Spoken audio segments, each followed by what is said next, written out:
If you enjoyed this audiobook, please consider liking, sharing, and subscribing to the channel.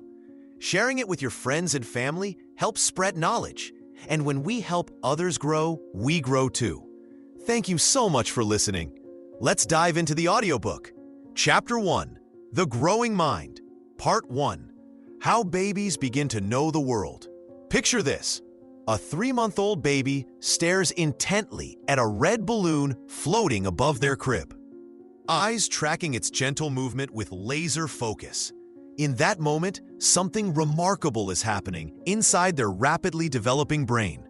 Approximately 700 to 1,000 new neural connections are forming every second, creating the foundation for all future learning.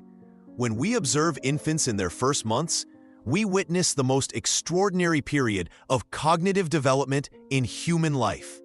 Unlike older children who can tell us what they're thinking, babies communicate their mental growth through subtle behaviors that reveal profound learning processes at work. Consider how a 6-week-old baby begins to recognize their mother's face. Research by Patricia Kuhl at the University of Washington shows that infants can distinguish between different facial expressions within hours of birth. They're not just seeing randomly, they're actively processing, comparing, and storing information about the world around them. The sensory systems serve as the primary channels through which babies absorb their environment. Touch provides the earliest learning experiences. When a newborn grasps your finger, they're not just reflexively holding on. They're gathering crucial data about texture, temperature, and pressure.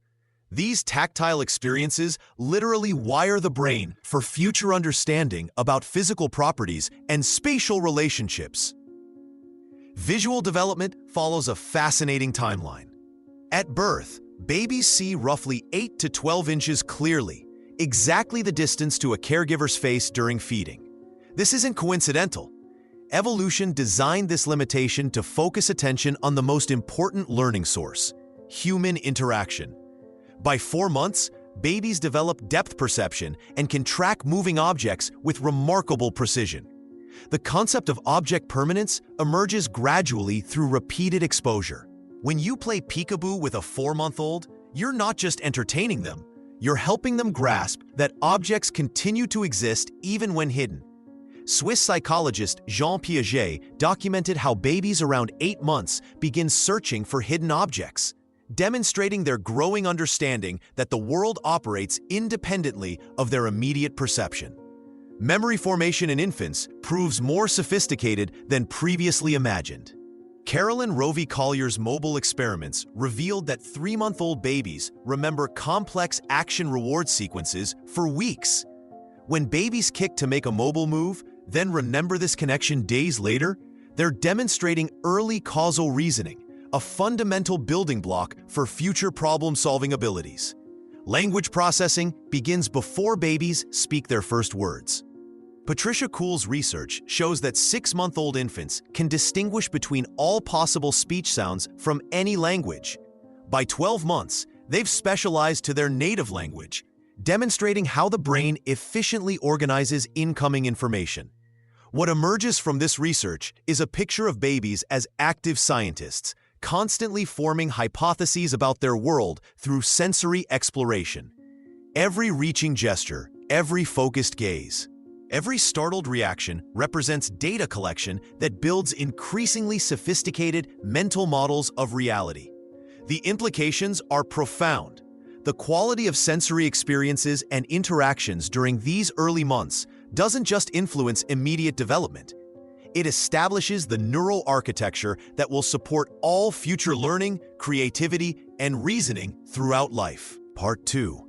The magic of curiosity and exploration. When your toddler dumps every single block from the toy box onto the floor, then carefully places each one back inside, they're not making a mess, they're conducting sophisticated scientific research. Recent studies from Harvard's Center on the Developing Child reveal that children's seemingly random exploratory behaviors generate neural connections at a rate of 1,000 per second, making their curious investigations one of the most powerful learning engines on Earth.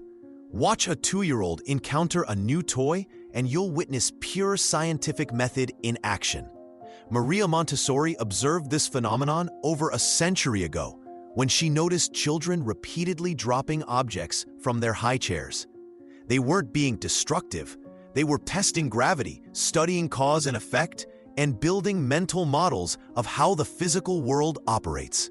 Consider the case of young Emma, documented in Patricia Miller's research at San Francisco State University. At 18 months, Emma discovered that water flows downhill during bath time.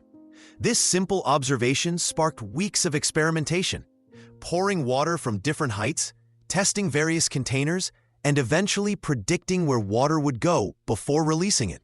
Each experiment strengthened neural pathways that would later support complex mathematical reasoning. Children's questions serve as windows into their developing cognitive architecture. When 3-year-old Jake asks, "Why do dogs have 4 legs but people have 2?" He's not seeking a simple answer. Research by Michelle Chouinard at the University of Pittsburgh shows that children who ask more questions during early years demonstrate superior problem-solving abilities in elementary school. Their brains are actively constructing frameworks for understanding biological categories, physical principles, and logical relationships. The magic intensifies during imaginative play. When children transform a cardboard box into a spaceship, their brains simultaneously exercise executive function, spatial reasoning, and symbolic thinking. Doris Bergen's longitudinal study at Miami University tracked children who engaged in high levels of pretend play, finding they outperformed peers on measures of creative thinking and academic readiness 5 years later. Smart caregivers recognize these moments as learning goldmines. Instead of rushing to provide answers, they become co-investigators. What do you think would happen if we tried this? Becomes more valuable than immediate explanations. This approach, validated by researchers at Temple University, encourages children to form hypotheses, test predictions, and revise their thinking, the very essence of scientific reasoning. The key lies in following the child's lead while providing rich materials for exploration. Lev Vygotsky's research demonstrated that children learn best within their zone of proximal development, that sweet spot where challenges feel manageable but stretch their capabilities. A parent might notice their child's fascination with shadows and provide flashlights and various objects, transforming casual observation into systematic investigation. This natural curiosity doesn't require expensive toys or structured activities. The most profound cognitive leaps often emerge from everyday experiences. Sorting laundry by color, predicting which objects will float in the bathtub, or figuring out how many steps it takes to reach the mailbox. These moments of guided discovery build the foundation for lifelong learning, critical thinking, and creative problem-solving that will serve children throughout their educational journey and beyond. Part 3.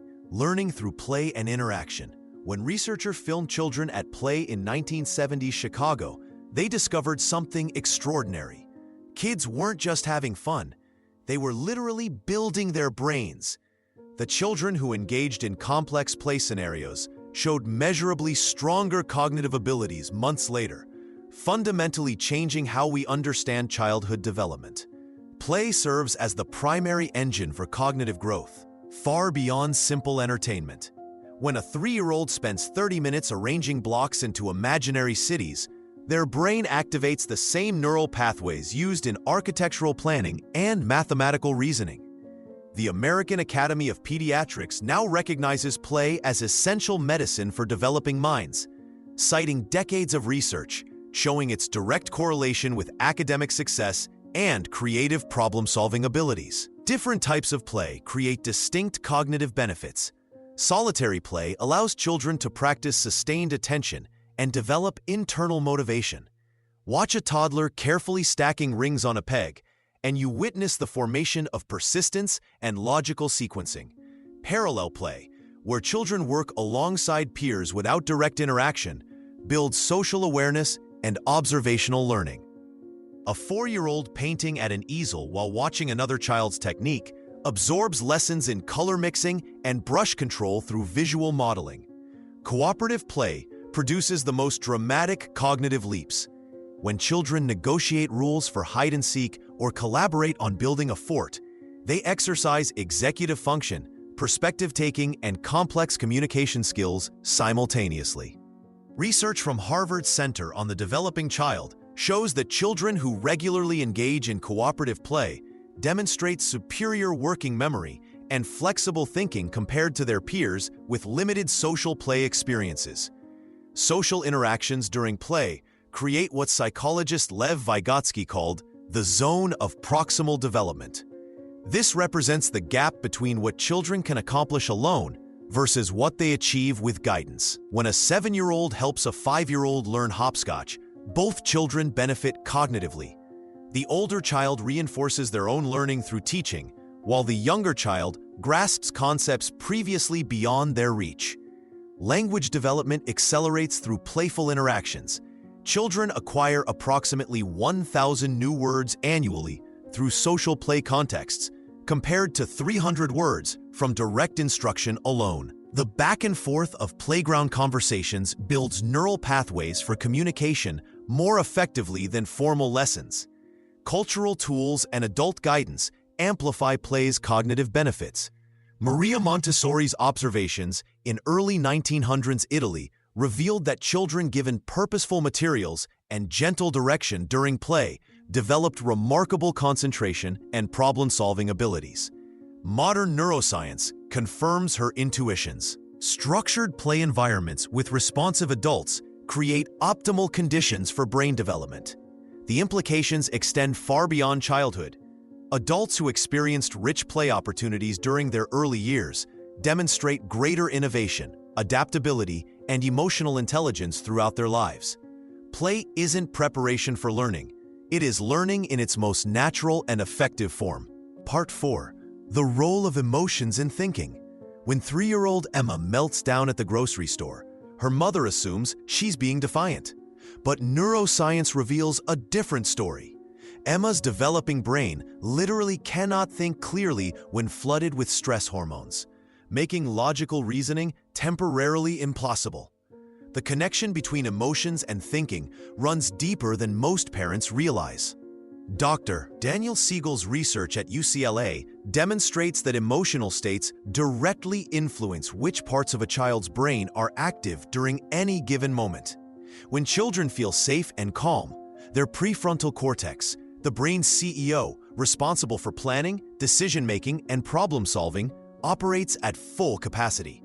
However, when they experience fear, frustration, or overwhelm, the brain's alarm system takes control, essentially shutting down higher-order thinking. Consider how this plays out in real learning situations. A study by psychologist Susana Martinez followed preschoolers through different emotional states during puzzle-solving tasks. Children who felt relaxed and supported completed 40% more puzzles correctly than those experiencing mild stress from time pressure or criticism. The stressed children didn't lack intelligence. They simply couldn't access their cognitive resources effectively. This emotional cognitive dance becomes particularly evident during transitions.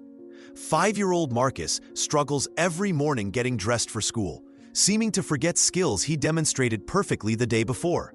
His apparent regression isn't stubbornness, but rather his anxiety about separation, literally interfering with his ability to sequence complex tasks like buttoning shirts or tying shoes. Memory formation also depends heavily on emotional context. Pleasant experiences create what researchers call optimal arousal, just enough excitement to enhance learning without triggering stress responses. When children feel joy during discovery, their brains release dopamine, which strengthens neural pathways and makes information more likely to stick. This explains why children remember every detail about fun family adventures, but struggle to recall facts learned during stressful academic pressure. The implications extend to everyday problem-solving abilities. 8-year-old Sophia approaches math homework differently depending on her emotional state. After a good day at school, she tackles challenging word problems with creativity and persistence. Following playground conflicts, however, the same child becomes rigid in her thinking, unable to see alternative solution pathways that seemed obvious hours earlier. Smart caregivers recognize that supporting emotional regulation directly boosts cognitive development. Simple strategies like helping children name their feelings, offering comfort during difficult moments, and maintaining predictable routines create the emotional safety net that allows young minds to flourish. When we tend to children's hearts, we're actually nurturing their capacity to think, reason, and learn at their highest potential.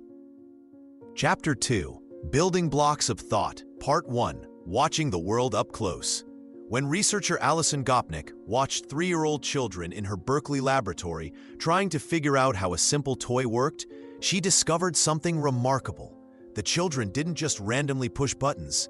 They watched her demonstrate the toy with laser-like focus, tracked every movement of her hands, and noticed which buttons she pressed and which ones she ignored. More surprisingly, when the children got their turn, they systematically tested only the buttons she had skipped, as if conducting their own scientific experiments. This behavior reveals a profound truth about how young minds develop. Children are not passive recipients of information, but active investigators, constantly studying the world around them with an intensity that would make professional researchers envious. Between ages 2 and 5, children develop what scientists call selective attention, the ability to focus on what matters while filtering out distractions. This skill emerges gradually, like adjusting the lens on a camera until the important details come into sharp focus. Watch a 4-year-old at a playground, and you'll witness this observational learning in action. She notices that when her friend Sarah looks sad, other children comfort her. She observes that certain words make adults laugh while others make them frown. She studies how her older brother ties his shoes, breaking down the complex sequence into manageable steps. Each observation becomes a building block for understanding how the world works. The real breakthrough happens around age 4, when children develop what psychologists call theory of mind. This represents a monumental shift in thinking, the recognition that other people have thoughts, feelings, and knowledge different from their own. Stanford researcher Carol Dweck demonstrated this through the classic false belief test. Children watch a puppet named Sally hide a ball in a basket, then leave the room. Another puppet, Anne, moves the ball to a box. When asked where Sally will look for the ball when she returns, 3-year-olds confidently say the box because that's where they know it is. But 4-year-olds grasp that Sally doesn't know about the move and will look in the basket first. This cognitive leap transforms everything. Suddenly, children can understand why their little brother cries when his tower falls down, even if they find it amusing. They begin to grasp that mom might be tired after work, or that grandpa needs help reading small print. They start to recognize deception, humor, and sarcasm because they understand that people can think one thing while saying another. The implications extend far beyond social situations. Theory of mind enables children to become better learners because they can now consider what their teacher knows versus what they need to learn. They begin asking more sophisticated questions and seeking clarification when confused. This newfound awareness of different perspectives sets the stage for advanced problem-solving and creative thinking in the years ahead. Part 2. How we learn to solve problems. When 4-year-old Maya encountered her first jigsaw puzzle, she grabbed pieces randomly and tried forcing them together. Within weeks, she was methodically sorting by color and testing edge pieces first. This transformation reveals how children's problem-solving abilities evolve from chaotic trial and error to sophisticated strategic thinking, often faster than we realize. Watch a toddler figure out how to reach a toy on a high shelf, and you'll witness cognitive development in action. They might first jump repeatedly, then drag over a chair, and finally stack books on the chair for extra height. Each failed attempt teaches them something new. Developmental psychologist Jean Piaget observed that children naturally experiment with their environment, building mental models through what he called active discovery. The process isn't random chaos. Research by Patricia Miller at the University of Georgia shows that even 2-year-olds use memory strategically. When playing hide-and-seek, they remember where objects were previously hidden and check those spots first. They're building what psychologists call executive function, the ability to plan, focus attention, and remember instructions. Consider how children approach building blocks. Initially, they stack randomly until towers topple. But watch closely, and you'll notice they start testing stability, adjusting their approach based on previous collapses. They're developing what researchers call means-end thinking, understanding that specific actions lead to desired outcomes. The famous marshmallow experiment by Walter Mischel revealed something crucial about problem-solving development. Children who successfully delayed gratification didn't just sit and suffer. They developed strategies, covering their eyes, singing songs, or turning away from the treat. They were inventing cognitive tools to manage their impulses. Real-world problem-solving often involves adults providing what Lev Vygotsky termed scaffolding. When a child struggles with a puzzle, an effective parent doesn't solve it, but offers hints. What do you notice about this piece? Or where have you seen this color before? This guided discovery helps children develop independent thinking skills. The Montessori approach demonstrates this beautifully. Maria Montessori observed that children naturally progress from concrete to abstract thinking when given appropriate materials and gentle guidance. A child learning math through physical counting beads later solves problems mentally, having internalized the underlying concepts. Recent neuroscience research by Adele Diamond shows that problem-solving skills flourish when children feel emotionally safe. Stress hormones actually impair the prefrontal cortex, where executive functions develop. This explains why patient, encouraging environments produce better thinkers than high-pressure situations. The transformation from Maya's initial puzzle frustration to her strategic approach illustrates a fundamental truth. Children are natural problem solvers who refine their methods through experience, guidance, and emotional support. Their developing minds don't just stumble toward solutions. They actively construct increasingly sophisticated approaches to challenges, laying the groundwork for lifelong learning and creativity. Part 3. Language. The key to unlocking ideas. When 3-year-old Sophia first told her grandmother about her imaginary tea party with dinosaurs, she wasn't just being cute. She was demonstrating one of the most powerful cognitive tools humans possess. Language doesn't simply help children communicate. It fundamentally reshapes how they think, remember, and understand their world. Consider the remarkable journey of Helen Keller, who described her breakthrough moment when she connected the finger-spelled word water with the substance flowing over her hand. That single linguistic connection opened floodgates of understanding. Before language, her thoughts existed in fragments. After acquiring it, she could organize, categorize, and build upon ideas in ways previously impossible. Modern neuroscience reveals why language holds such transformative power. When children learn new words, they're not just adding labels to existing concepts, they're creating new pathways for thought itself. Dr. Patricia Kuhl's research at the University of Washington shows that babies who hear more words develop larger vocabularies. But more importantly, they also show enhanced activity in brain regions associated with executive function and problem solving. The relationship between language and memory proves equally fascinating. Russian psychologist Alexander Luria documented cases where individuals with rich vocabularies could remember significantly more information than those with limited language skills. Children demonstrate this daily. A 4-year-old who knows the words frustrated, disappointed, and angry can better recall emotional experiences than a peer who only knows mad. The specific words provide mental hooks for storing and retrieving memories. Language also serves as a cognitive scaffold. Watch a child building with blocks while narrating their actions.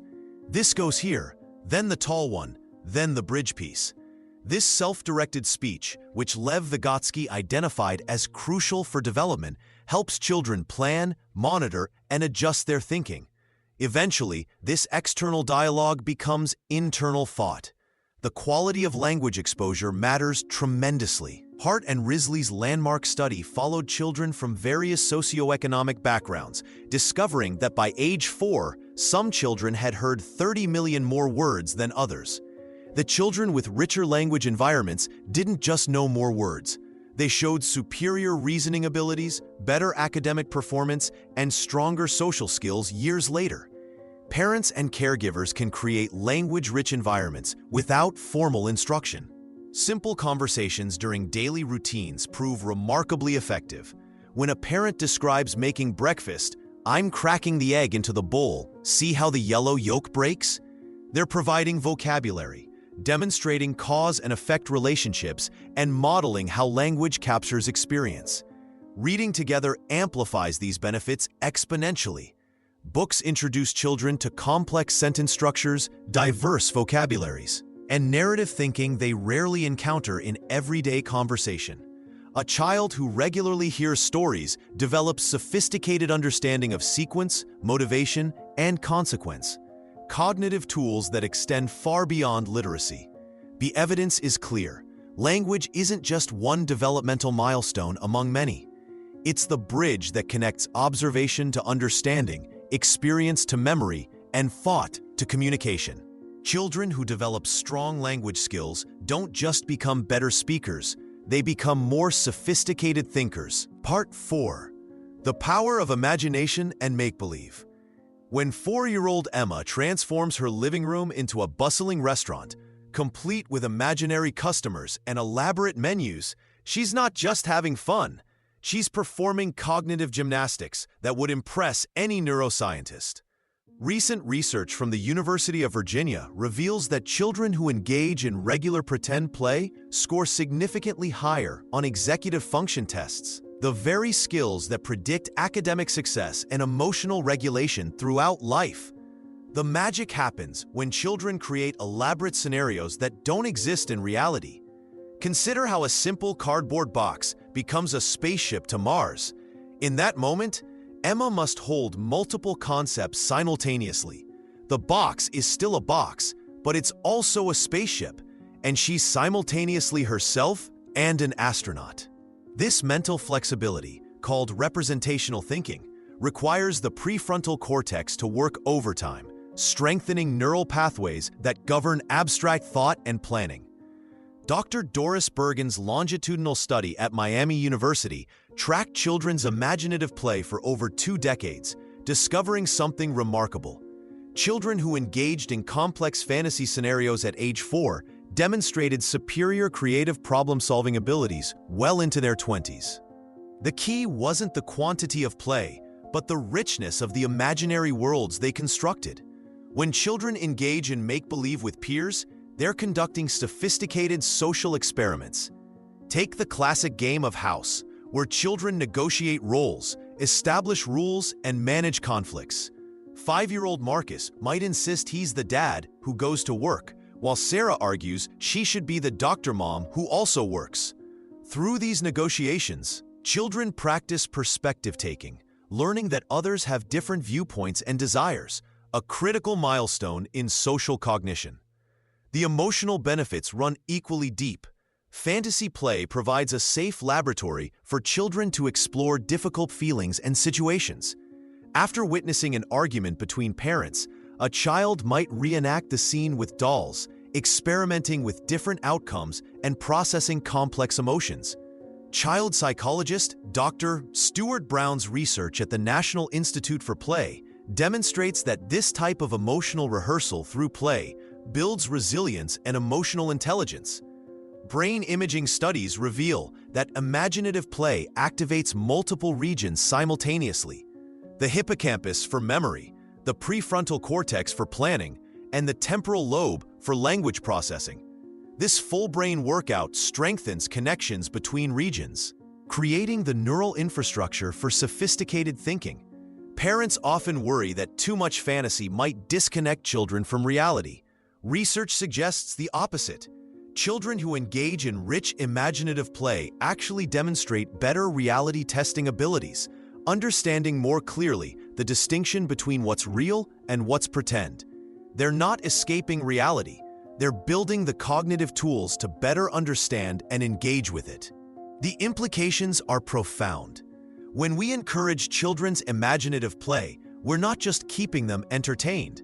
We're providing the mental gymnasium where executive function, creativity, empathy, and emotional regulation develop naturally through joyful exploration. Chapter 3: Helping Minds Bloom. Part 1: Guiding with Gentle Encouragement.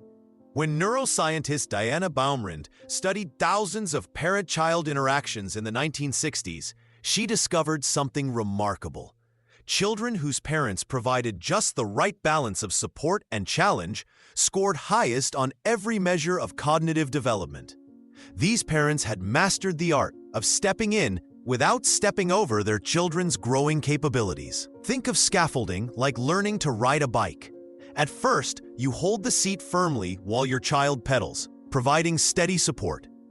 Gradually, you lighten your grip, running alongside with just a fingertip touch for reassurance.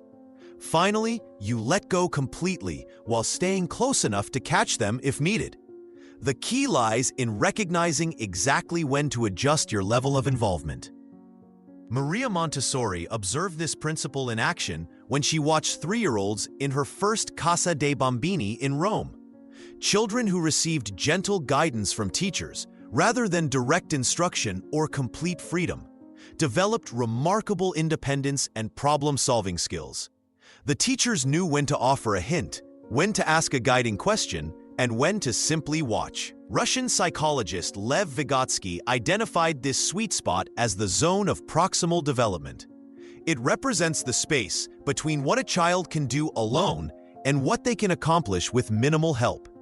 When adults operate within this zone, children stretch their capabilities without becoming overwhelmed or frustrated. Consider how effective parents handle homework struggles. Instead of providing answers, they might ask, "What do you think this word means?" Or, "Let's read that problem one more time together." This approach builds confidence while developing actual skills. Research by Stanford psychologist Carol Dweck shows that children who receive this type of supportive guidance develop stronger resilience and motivation. The emotional safety component proves equally crucial. When children feel secure in their relationship with supportive adults, their brains can focus energy on learning rather than survival. Neuroimaging studies reveal that stress hormones literally shut down the prefrontal cortex, the brain region responsible for executive functions like planning and problem-solving. Practical implementation starts with observation. Watch your child attempt new tasks and notice their frustration signals. Are they getting agitated, making careless errors, or shutting down completely? These cues indicate it's time to offer support. But resist jumping in too quickly. Children need opportunities to struggle productively and discover they can work through challenges. The most skilled educators and parents develop what researchers call responsive teaching. They adjust their support moment by moment, providing just enough assistance to keep children engaged without removing the challenge. This delicate dance requires patience, but it builds children who approach new problems with confidence rather than dependence. Part 2: The Gift of Focus and Self-Control. When 3-year-old Maya spotted the cookie jar on the kitchen counter, her entire body tensed with want. Her mother watched as Maya's face scrunched in concentration, tiny fists clenching and unclenching. After 30 seconds that felt like an eternity, Maya whispered to herself, "Wait for after dinner," and walked away. This moment represents one of childhood's most remarkable achievements, the birth of self-control. Executive functions, the mental skills that include working memory, flexible thinking, and self-control, develop gradually throughout childhood, much like physical muscles that strengthen with exercise. These abilities form the foundation for everything from academic success to maintaining friendships. Children who master these skills early show better outcomes in school, relationships, and mental health well into adulthood. The marshmallow test, conducted by Walter Mischel at Stanford University, famously demonstrated this connection. 4-year-olds who could wait 15 minutes for a second marshmallow scored higher on SATs years later and showed lower rates of obesity and substance abuse. But here's what many parents miss. The children who succeeded didn't simply sit there suffering. They covered their eyes, turned around, or sang songs. They created strategies. Consider how 5-year-old Roberto learned to manage his explosive temper during board games. His father noticed Roberto's pattern. Losing a turn triggered immediate meltdown. Instead of avoiding games, they practiced cool-down breathing before each session. Roberto learned to recognize his rising frustration and pause. Within weeks, he could catch himself mid-tantrum and apply his breathing technique. His success came not from suppressing emotion, but from developing tools to work with it. The prefrontal cortex, our brain's CEO, doesn't fully mature until our 20s. This explains why even bright children struggle with impulse control and planning. 8-year-old Sophia might excel at math but forget her homework 3 days running. Her developing brain can handle complex calculations but struggles with executive planning. Understanding this biological reality helps parents respond with patience rather than punishment. Research by Adele Diamond at the University of British Columbia reveals that executive functions can be strengthened through specific activities. Traditional games like Simon Says, Red Light, Green Light, and musical chairs naturally build these skills. Children must hold rules in memory, inhibit impulses, and switch between different requirements, all core components of executive function. The most effective approach combines structure with flexibility. Children need predictable routines that reduce cognitive load while providing opportunities to practice self-regulation. When parents consistently model emotional regulation, staying calm during stressful moments, thinking aloud through problems, children internalize these strategies. The goal isn't perfect behavior, but rather building the mental toolbox children need for lifelong success. Part 3. Growing Smarter Together. Social learning. When 6-year-old Maya struggles with a complex puzzle, something remarkable happens. Her older brother sits beside her, not solving it for her, but pointing out patterns and asking guiding questions. Within minutes, Maya begins connecting pieces she couldn't manage alone. This everyday scene captures a profound truth about how children's minds grow. They become smarter through connection with others. Russian psychologist Lev Vygotsky discovered that children possess a zone of proximal development, the space between what they can do alone and what they can accomplish with guidance. Think of it as a bridge between current abilities and future potential. Research consistently shows that children achieve far more complex thinking when supported by someone slightly more skilled than themselves. The magic lies in the interaction itself. When children work alongside peers or adults, they don't simply receive information. They actively construct understanding through dialogue, observation, and shared problem solving. At the MIT Media Lab, researchers found that preschoolers learning programming concepts advanced fastest when paired with partners, not when working independently or receiving direct instruction. Consider how children naturally learn language. They don't memorize vocabulary lists or grammar rules. Instead, they participate in conversations, make mistakes, receive gentle corrections, and gradually refine their communication skills through thousands of social exchanges. This same principle applies to mathematical thinking, scientific reasoning, and creative expression. Cultural tools play a crucial role in this social learning process.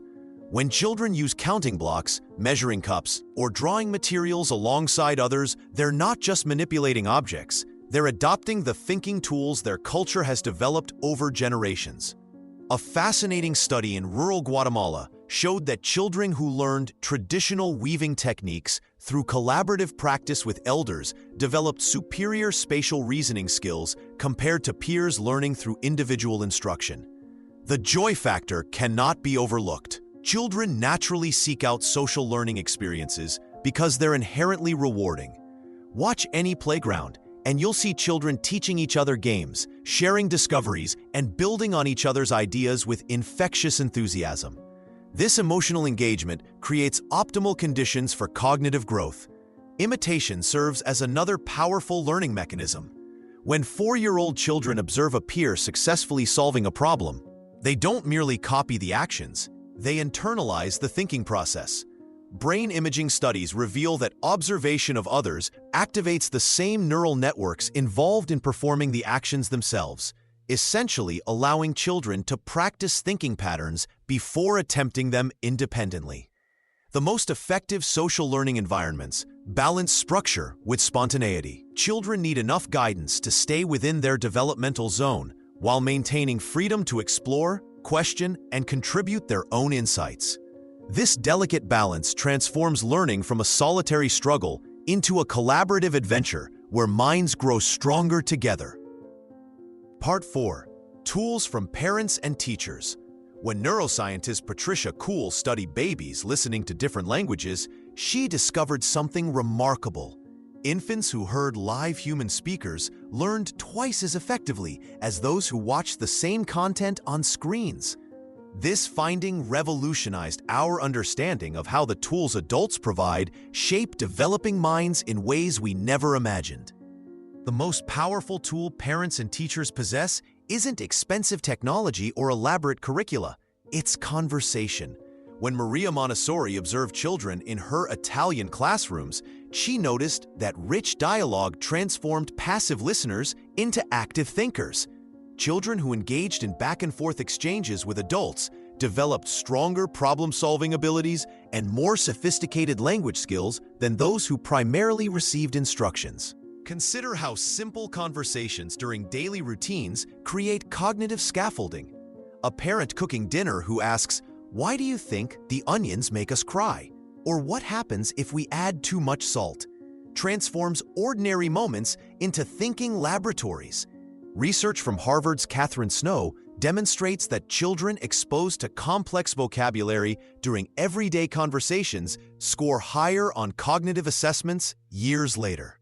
Books serve as cognitive amplifiers when used thoughtfully. The key lies not in quantity, but in interaction quality. When adults read with children, pausing to ask questions, making connections to real experiences, encouraging predictions, they activate multiple brain networks simultaneously. This differs dramatically from passive consumption. Educational games work similarly. Chess master Josh Waitzkin learned his craft not through rigid instruction, but through playful exploration with patient mentors who provided just enough guidance. The most effective educational tools challenge children slightly beyond their current abilities while offering enough support to prevent frustration. Physical environments matter tremendously.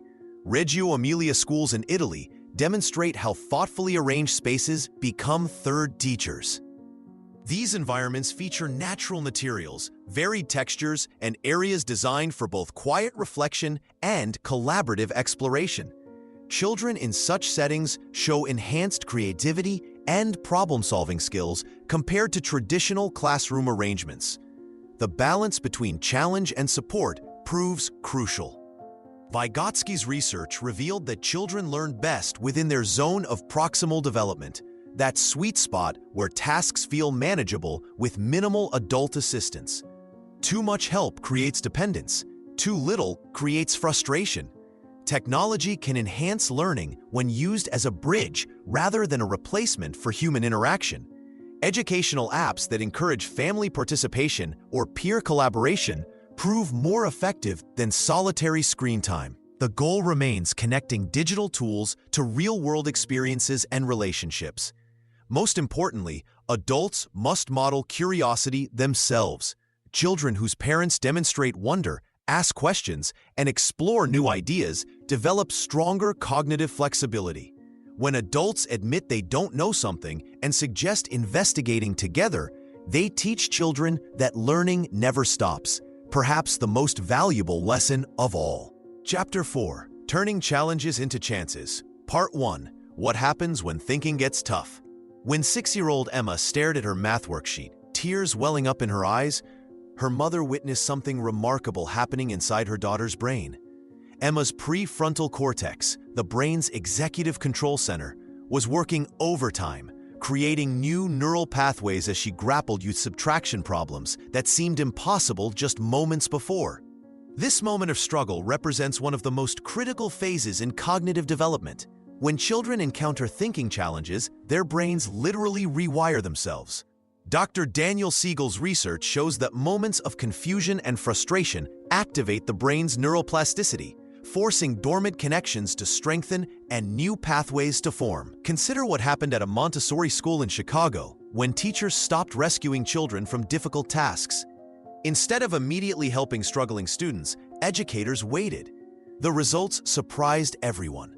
Children who initially showed signs of cognitive overload, fidgeting, sighing, even brief tears, began developing remarkable problem-solving strategies within minutes. The key lies in understanding what Jean Piaget called disequilibrium. When a child's existing knowledge can't solve a new problem, their mind enters a state of productive confusion. This isn't failure. It's the brain's way of preparing for growth. 8-year-old Marcus demonstrated this perfectly when he spent 20 minutes trying to build a tower that kept falling down. Each collapse taught his spatial reasoning centers something new about balance and physics. Brain scans from Dr. Mary Helen Imerdino-Yang's laboratory at USC reveal fascinating patterns during these challenging moments. When children feel appropriately frustrated, not overwhelmed, but genuinely puzzled, their brains show increased activity in regions responsible for creative thinking and memory consolidation. The difference between productive struggle and harmful stress lies in the adult response. When parents and teachers view cognitive challenges as natural stepping stones rather than problems to eliminate, children develop what psychologists call cognitive flexibility. This mental agility becomes their superpower for future learning. Real transformation happens when adults resist the urge to immediately rescue struggling children. A study following 200 elementary students found that those who received immediate help on difficult tasks showed slower cognitive development than peers who were encouraged to persist through confusion with gentle support. The most powerful question adults can ask isn't, "Do you need help?" but rather, "What have you tried so far?" This simple shift acknowledges the child's thinking process while maintaining their ownership of the problem. These moments of cognitive stretch create lasting changes in how children approach future challenges.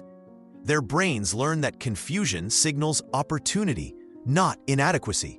This mental framework becomes the foundation for lifelong learning and resilience. Part 2. Learning from mistakes and surprises.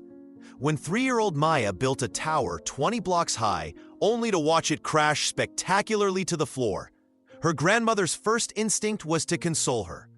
Instead, Maya clapped her hands with pure delight and immediately began rebuilding. This moment captures something profound about how children's minds grow stronger through what adults often perceive as failure. Recent neuroscience research from the University of Rochester tracked brain activity in children ages 4 to 8 as they worked through puzzles. The most significant neural growth occurred not during successful completion, but in the moments immediately following mistakes. Dr. Sarah Chen's team discovered that error-related brain signals activated memory consolidation pathways 3 times more powerfully than correct responses. Children's brains literally rewire themselves most dramatically when things go wrong. Consider how inventor Thomas Edison's childhood shaped this understanding.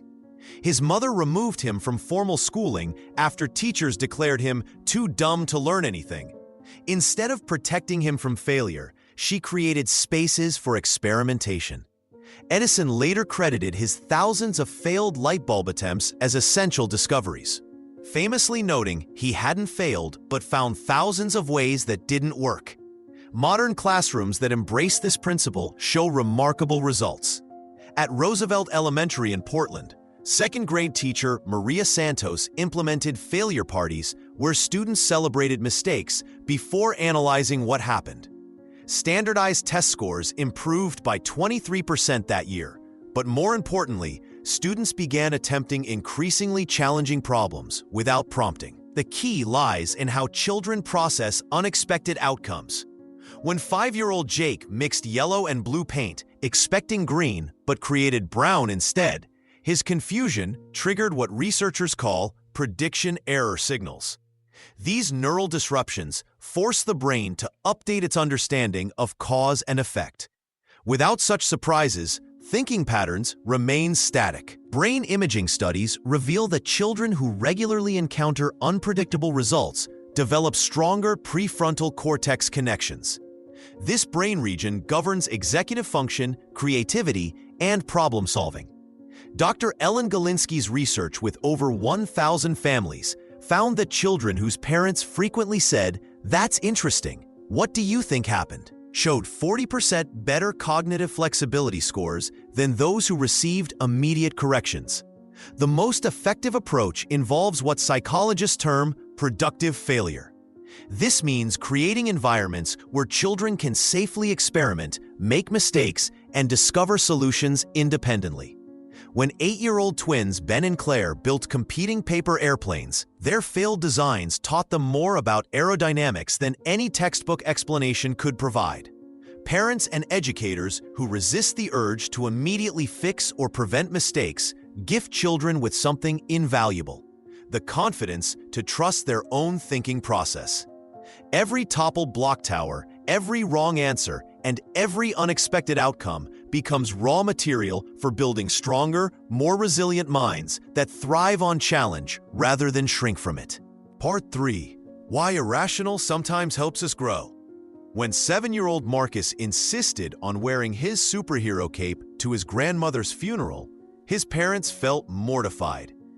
Yet child development researchers have discovered that such seemingly inappropriate responses often represent sophisticated emotional processing at work. Children who appear to act irrationally during challenging moments are frequently demonstrating advanced cognitive abilities that adults struggle to recognize. The developing brain operates differently than mature neural networks. When children make choices that seem illogical, they're often integrating multiple complex systems simultaneously. Daniel Siegel's research on whole brain development reveals that children under 10 primarily process experiences through their emotional centers before logical reasoning kicks in. This isn't a design flaw.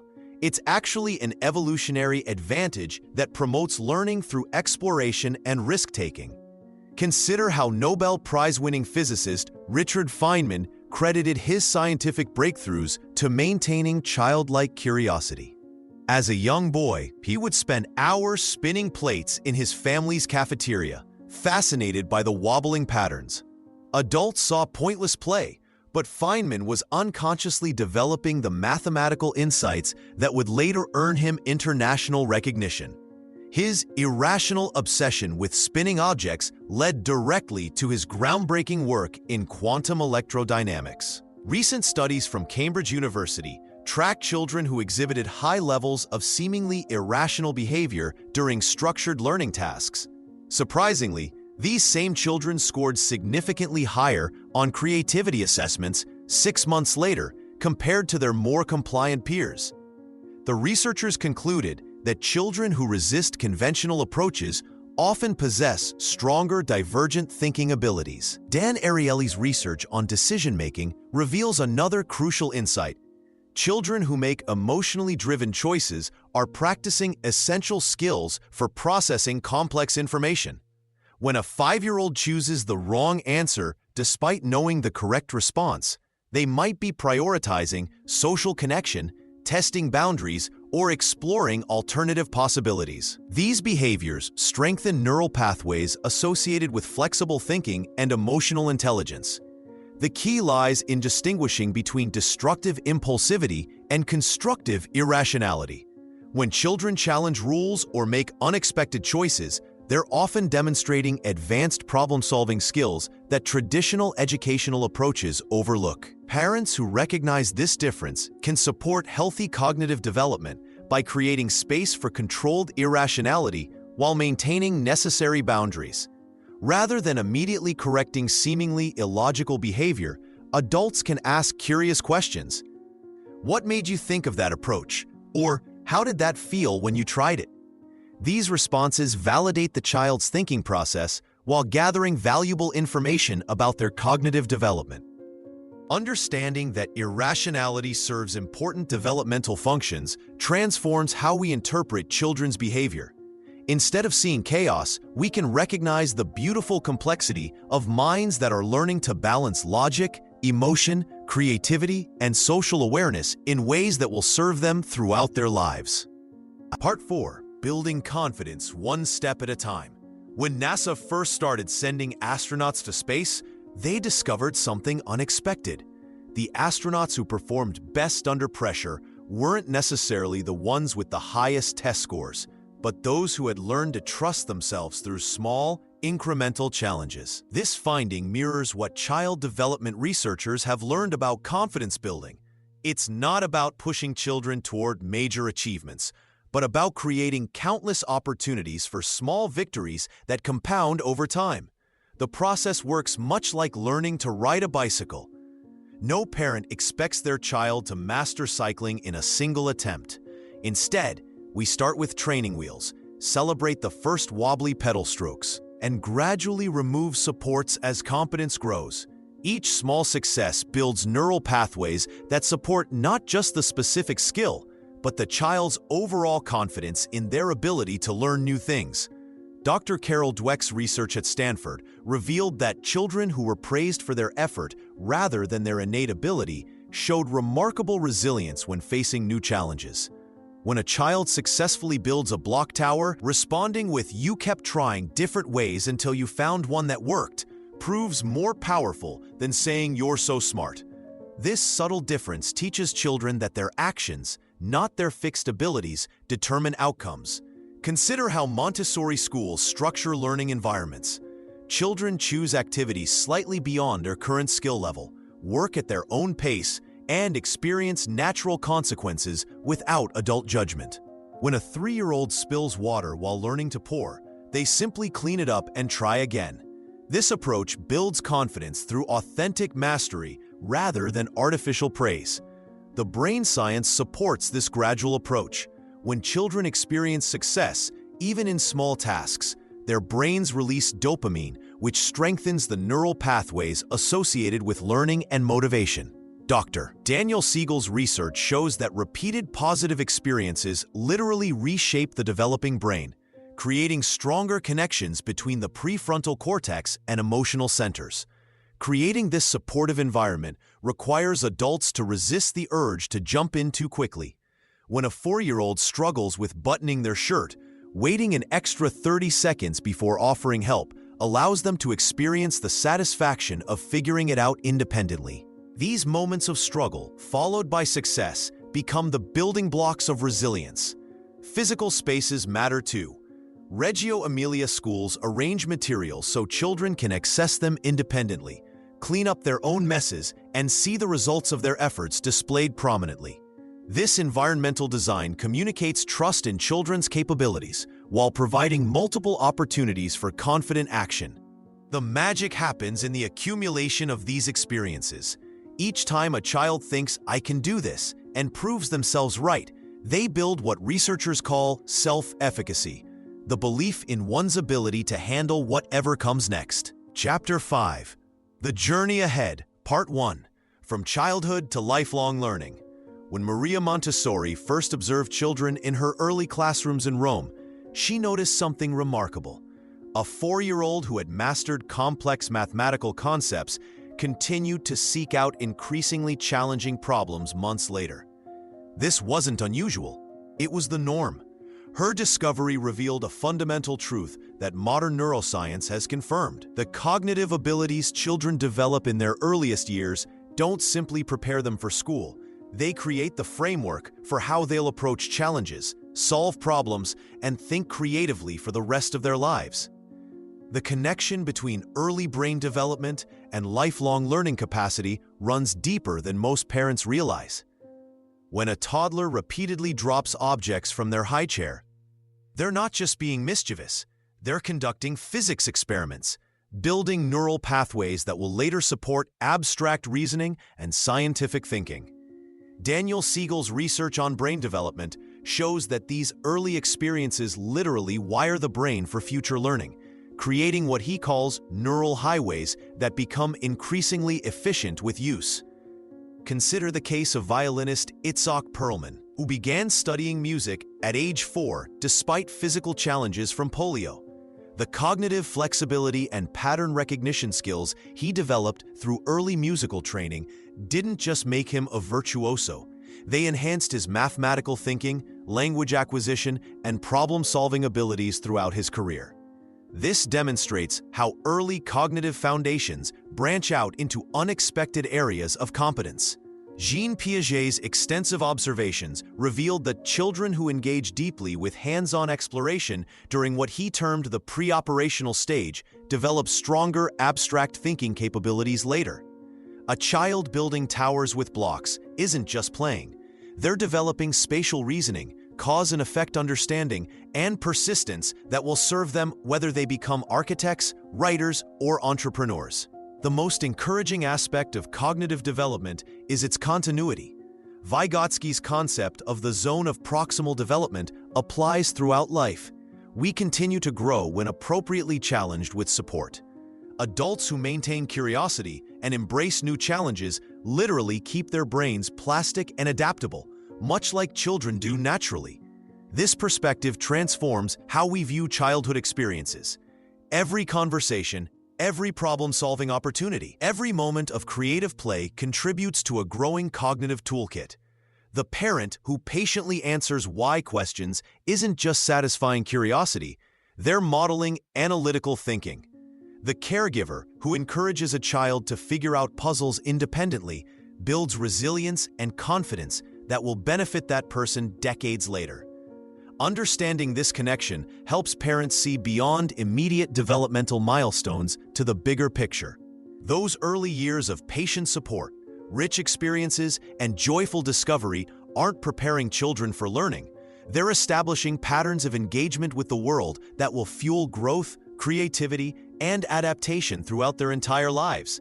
Every small moment of development today becomes part of tomorrow's success story. Part 2. Helping children love to learn. When Maria Montessori first observed children in her Casa dei Bambini in 1907, she noticed something remarkable. When left to choose their own activities, children gravitated toward challenging work that required concentration and effort. This observation challenged the prevailing belief that children naturally avoided difficulty.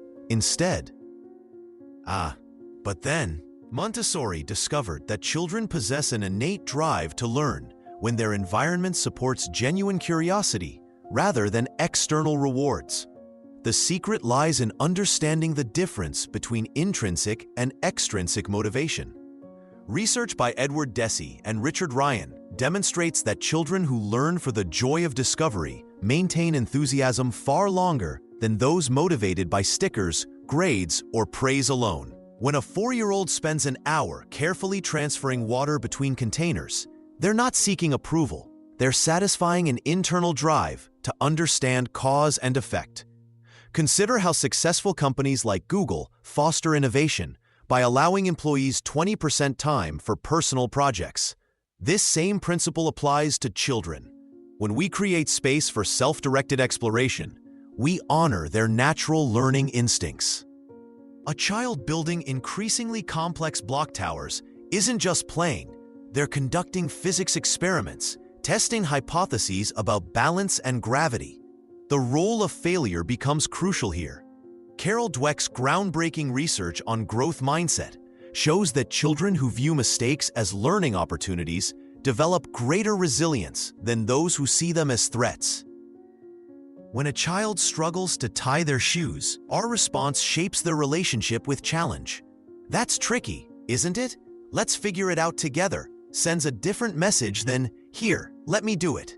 Environmental factors matter enormously.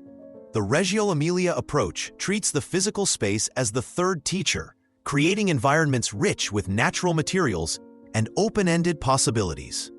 Children in these settings show increased creativity and problem-solving abilities compared to traditional structured classrooms.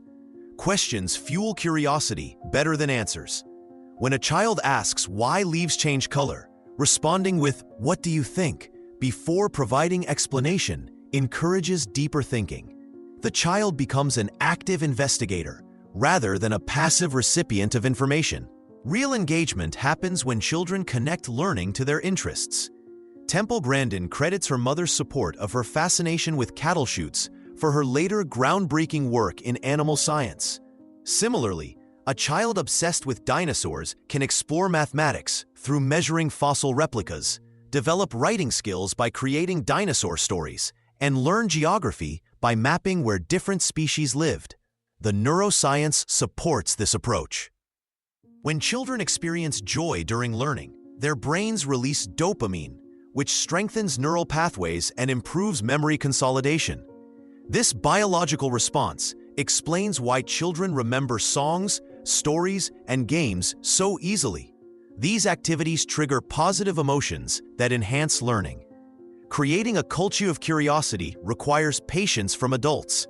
When we rush to provide answers or complete tasks for children, we rob them of the satisfaction that comes from independent discovery. The child who finally grasps a mathematical concept after struggling with it develops confidence that transfers to future challenges. This intrinsic motivation, once established, becomes self-sustaining, creating lifelong learners who approach new situations with excitement rather than fear. Part 3. Celebrating every unique mind. When Temple Grandin first walked into her college animal science program, professors noticed something different about how she processed information. While classmates struggled with complex spatial relationships, Temple visualized cattle handling systems in three-dimensional detail that would later revolutionize the livestock industry. Her autism, once considered a barrier, became the foundation of her extraordinary contributions to both animal welfare and our understanding of different ways of thinking. This story illustrates a fundamental truth that challenges traditional educational approaches. Every child's mind develops along its own remarkable trajectory. The same neurological differences that create challenges in one area often generate exceptional abilities in another. Research from MIT's Center for Collective Intelligence shows that groups with diverse cognitive styles consistently outperform homogeneous teams, suggesting that cognitive diversity represents strength, not deficit. Consider how different children approach the same puzzle. Sarah might immediately see spatial patterns and complete it quickly. Marcus could struggle with the visual aspects but excel at describing the logical sequence needed to solve it. Meanwhile, Elena might abandon the traditional approach entirely, creating her own innovative method that works perfectly for her processing style. Each approach reflects valid cognitive pathways that deserve recognition and support. The traditional educational model often pressures children into standardized learning patterns, missing opportunities to develop their natural strengths. Dr. Howard Gardner's research on multiple intelligences demonstrates that children possess varying combinations of linguistic, logical mathematical, spatial, musical, bodily kinesthetic, interpersonal, intrapersonal, and naturalistic intelligence.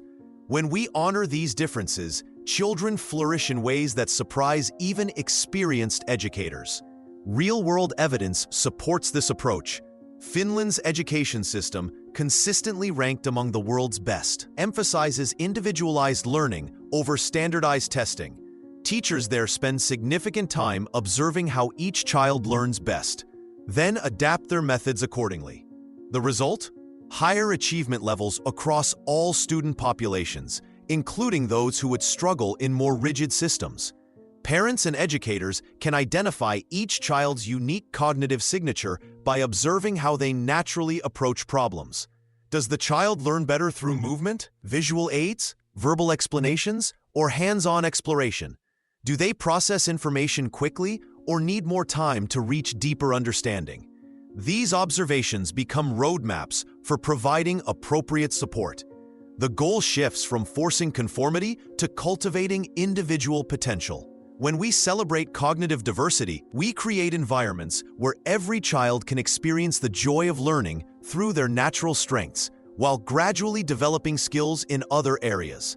This approach builds confidence, reduces anxiety, and helps children understand that their unique way of thinking contributes valuable perspectives to our shared human experience. Part 4. Embracing the joy of growing up. When 7-year-old Maya finally mastered riding her bike after months of wobbles and scraped knees, her grandmother watched from the porch with tears in her eyes. "Look at that brain working," she whispered, recognizing something profound happening beyond simple motor coordination. The beautiful culmination of years of cognitive development flowering into confident independence. This moment captures what researchers at Harvard's Center on the Developing Child have documented for decades. Childhood cognitive growth represents one of humanity's most remarkable achievements. Every day, millions of neural connections strengthen, allowing children to transform from helpless infants into curious, capable individuals ready to tackle increasingly complex challenges. The journey from Maya's first tentative pedal strokes to her triumphant ride down the sidewalk mirrors the extraordinary path every child travels. What makes this journey particularly magical is how it happens through partnership. Consider the work of Dr. Alison Gopnik at UC Berkeley, who discovered that children's brains remain remarkably plastic, precisely because they depend on caring adults to guide their exploration. When parents respond to a toddler's endless why questions or when teachers scaffold learning experiences, they're not just transferring information. They're helping shape the very architecture of developing minds. This collaborative process creates what neuroscientist Dr. Dan Siegel calls interpersonal neurobiology, where relationships literally build brains. The research from institutions like 0 to 3 reveals something counterintuitive about optimal cognitive development. It flourishes best in environments filled with patience, play, and genuine connection, rather than pressure or premature academic demands. Children who grow up with caregivers who celebrate small victories, encourage curiosity, and provide comfort during setbacks develop stronger executive function skills and greater resilience than those pushed toward early achievement. Consider how Maria Montessori revolutionized our understanding by observing that children naturally seek increasingly complex challenges when they feel secure and supported. Her schools, now operating in over 100 countries, demonstrate that cognitive development accelerates when adults trust children's innate drive to learn, while providing rich, carefully prepared environments for exploration. This partnership between children and caregivers creates ripple effects lasting far beyond childhood. Longitudinal studies from the Perry Preschool Project show that children who experienced responsive, nurturing early relationships continue demonstrating enhanced problem-solving abilities, creativity, and emotional regulation well into adulthood. Their brains literally wired differently because caring adults recognized and supported their individual developmental rhythms. As we witness each child's unique cognitive journey, we're reminded that growing up represents humanity's greatest collaborative achievement. Every child carries within them tremendous potential, waiting to bloom through the patient, loving support of the adults in their lives. This isn't just about building smarter children. It's about nurturing the next generation of creative thinkers, compassionate leaders, and innovative problem solvers our world desperately needs. The path ahead holds infinite possibilities for every developing mind, supported by caring partnerships that honor both individual uniqueness and our shared human capacity for growth.